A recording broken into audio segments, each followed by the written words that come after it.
We want to take a moment to express our deepest gratitude to each and every one of you who has supported our channel. Whether you are a long-time viewer or a recent subscriber, your presence means the world to us. Your engagement, feedback, and encouragement inspire us to create content that resonates with you. Your likes, comments, and shares fuel our passion and drive us to continuously improve and innovate. Every view, every comment, every subscription is a testament to the incredible community we've built together. We are honored to have you on this journey with us. Thank you for being part of our channel family. Good afternoon. I just wanted to say how impressed I am with the selection of products you have in your store. Thank you so much. I'm glad you like it. We work hard to offer a wide variety of items to meet our customers' needs. Well, you're definitely succeeding. I was able to find everything I needed and more. It's refreshing to see such a well-stocked and organized store. That's wonderful to hear. We strive to provide a pleasant shopping experience for our customers. You're definitely achieving that. I also appreciate the quality of the products you carry. It's clear that you take pride in what you offer. Thank you, Mr. Solomon. We do our best to source high-quality products that our customers can trust. Well, you're doing a fantastic job. Keep up the great work. Thank you again for your kind words, Mr. Solomon. We appreciate your support and hope to continue serving you in the future. You can count on it. Have a great day. Thanks, Solomon. We appreciate your support. It's friends like you who keep us going. Solomon, I've been thinking. I feel like we should help out Mrs. Johnson's family. She's a widow with so many responsibilities. You're right, dear. Mrs. Johnson has been through a lot, and it's commendable how she manages everything on her own. Exactly. I know we have our own commitments, but I can't shake off the feeling that we should do something to support her. I agree completely. Let's see how we can assist her. Maybe we could offer some financial support or help with errands and chores. That sounds like a good plan. It's important to lend a helping hand, especially to those who need it most. We'll reach out to her tomorrow and see how we can make a difference. Thank you for bringing this up, dear. It's moments like these that remind us of the importance of kindness and generosity. But are you sure helping them won't stir up any controversy within the church community? I believe we can handle it delicately. We don't need to broadcast our assistance. We can do it discreetly, without drawing attention. That's true. It's important to maintain harmony within the community while still offering support to those in need. Exactly.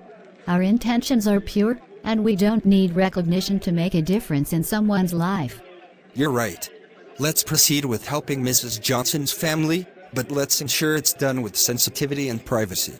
Agreed. Our actions speak louder than words, and I believe we can make a meaningful impact without causing any unnecessary commotion. Opening a business for Mrs. Johnson could really make a difference in her life. It would give her a stable source of income to support her children. God promised to bless those who help others. There are many Bible verses that speak to the importance of generosity and helping those in need. Maybe this is an opportunity to put those teachings into action. I'll look into the feasibility of starting a business for her. If it's something she's interested in and capable of managing, it could be a long-term solution to her financial struggles. I recall several Bible verses that emphasize God's promise to reward those who help others. One such verse is from Proverbs 19:17, which says, "Whoever is kind to the poor lends to the Lord, and he will reward them for what they have done." Additionally, in Matthew 25:40, Jesus said, "Truly I tell you, whatever you did for one of the least of these brothers and sisters of mine, you did for me." These verses remind us of the spiritual significance of helping those in need and the promise of divine blessing for our acts of kindness and compassion. I want you to find a place we can rent and stock with goods for a woman to sell. Does Madam want to open another store? Just do what I ask you to do. I remember there's a vacant store on a street, and I recall a friend mentioning the rental amount they're asking for. That's perfect. Go ahead and secure it. Let's start planning how we can stock it with goods. I just wanted to express my deepest gratitude to you for all the good you've done for my family. Your kindness and generosity have truly made a difference in our lives. It's truly a blessing to be able to help you and your family during this time. We thank God for the opportunity to make a positive impact in your lives. Thank you so much. Your support means more to us than words can express. You're very welcome. Before you go, please remember to take care of yourself and your business. It's important to protect what you've worked so hard to build. I will. Thank you for your concern. Your advice is invaluable to me. Anytime. We're always here to support you in any way we can. Take care, and may God continue to bless you and your family. God has truly used Mr. Solomon's family to bless me. I am so grateful for their kindness and generosity.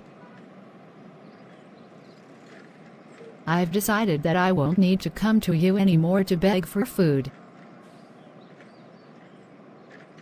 I hope you understand. It's not that I don't value our friendship, but I want to take responsibility for my own well-being. I hope you can support me in this decision. I value our friendship, and I'll always cherish our time together. Thank you for understanding. I'll always be grateful for your friendship, but I need to stand on my own 2 feet now. So, Solomon's family doesn't know what to do with their money, huh? They were so proud and arrogant, thinking they were above everyone else. Little do they know that true wealth is measured by humility and generosity, not by the size of their bank account. Maybe one day they'll learn that lesson. Solomon's family is trying to oppress me. They think they were so powerful, but I won't let them get away with it. What do you want us to do about it? I want to destroy their joy. I want them to suffer like they've made me suffer. Very well. Go and ask for something from them. Once you have it, bring it here. Consider it done. They won't know what hit them. What could I ask for that they would give me immediately? Last week, she wore a beautiful wristwatch. Maybe I could ask her to give me that wristwatch that I liked so much. It's something she wouldn't hesitate to give, and it holds sentimental value to her. Yes, that might just do the trick. I saw the beautiful wristwatch you wore to church last week. How can I get one like it? I'll be traveling next month. I could get one for you then. Next month will be too late. In that case, I'll give you mine. Are you sure? I couldn't possibly accept. Of course, it's no trouble at all. I'd be happy to give it to you. Thank you so much. You're too kind. Don't mention it. I'm glad I could help. You've brought the wristwatch from Solomon's wife? Yes, here it is. Consider your request done. With this token, their joy will be destroyed.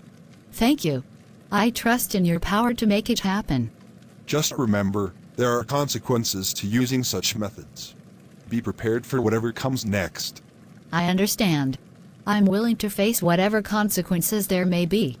Very well. You may leave now. Your task is complete. I'm sorry to say, but your wife's illness is a terminal disease. Is there anything we can do? Any treatments or medication? I'm afraid not. At this stage, only God's mercy can revive her. We can only provide comfort and support. Thank you for being honest with me, Doctor. I wish I had better news. I'll do everything I can to make her as comfortable as possible during this time. What is happening? It feels like everything is turning upside down. I can't believe this is happening. It's like a nightmare I can't wake up from. I've spent a lot on my wife's illness, and I can't do this alone anymore. I'll need help from my close friends. I hate to ask, but I really need help because of my wife's health. I've spent a lot on her sickness. I'm sorry to hear that, Solomon. I wish I could help, but I don't have any money to lend you right now. I understand. Thanks for being honest with me. Is there anything else I can do to support you during this difficult time? Just knowing that you're there for me means a lot. Thank you for being a true friend. Pastor, I've come to seek help. My wife's illness is getting worse, and I don't know what to do anymore. The Lord will deliver her, Solomon. Have faith in His healing power. I'm trying, Pastor. It's just so hard to see her suffer like this. Your good heart will deliver you from the devil's oppression. Keep praying and trusting in God's plan. Solomon, your family has helped someone who is paying you evil for good. It's a challenging situation. I never expected this outcome, Pastor. I only wanted to help. It's important to seek God's guidance before helping people. Sometimes, what seems like a good deed can lead to unexpected consequences.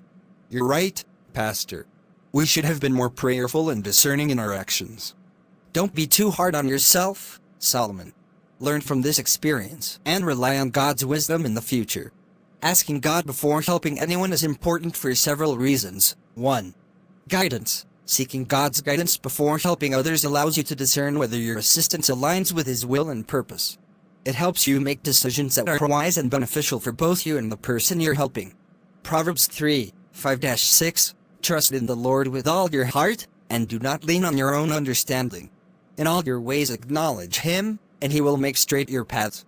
This verse emphasizes the importance of relying on God's wisdom rather than our own understanding when making decisions, including helping others. 2. Wisdom. God provides wisdom and insight beyond our own understanding. By asking for His guidance, you can make decisions that consider the long-term consequences and potential outcomes of your actions. James 1:5. If any of you lacks wisdom, let him ask God, who gives generously to all without reproach, and it will be given him. This verse encourages believers to seek God's wisdom through prayer, especially when faced with difficult decisions or situations where guidance is needed. 3. Discernment. Proverbs 16:3. Commit your work to the Lord, and your plans will be established. By committing our actions and intentions to God, we invite His guidance and direction in our endeavors, including how we help others. Not all opportunities to help others are beneficial or appropriate. Asking God for discernment helps you distinguish between genuine needs and situations where your assistance may enable harmful behaviors or dependencies. 4. Empowerment. Relying on God's guidance empowers you to act with confidence and courage, knowing that He is with you every step of the way. It strengthens your faith and allows you to serve others with humility and compassion. 5. Spiritual alignment. Seeking God's guidance fosters spiritual alignment and strengthens your relationship with Him. It reminds you of your dependence on Him for all aspects of your life, including your ability to help others in meaningful ways. In essence, asking God before helping anyone serves as a reminder of our reliance on Him for wisdom, guidance, and strength in our interactions with others.